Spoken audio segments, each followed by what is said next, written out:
Et d'abord donc cette décision du tribunal d'Épinal. Les 4 collégiens de Golbey poursuivis pour le suicide de Lucas en janvier dernier ont été reconnus coupables de harcèlement scolaire. Toutefois, la justice n'a pas retenu de lien de causalité entre ces faits et le suicide de l'adolescent de 13 ans. Compte rendu et réaction, c'est avec Grégory Boileau et Didier Bert. C'est une maman soulagée et sereine qui accepte le verdict du tribunal pour enfants d'Épinal.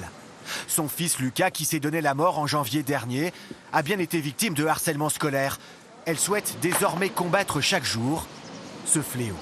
Parce que j'attendais que mon fils soit reconnu comme victime de harcèlement scolaire et que c'est pas banalisé, que c'est pas normal et c'est tout ce que je lui devais. On va mener des actions contre le harcèlement, contre toutes sortes de harcèlement dans toute structure possible et je m'arrêterai pas là. De toute façon, je vais me battre jusqu'au bout pour que ça s'arrête, que tout le monde se remette en question, que les harceleurs se remettent en question. Lucas, 13 ans, s'est suicidé le 7 janvier dernier. Ses proches ont toujours dénoncé les insultes à caractère homophobe dont il était victime.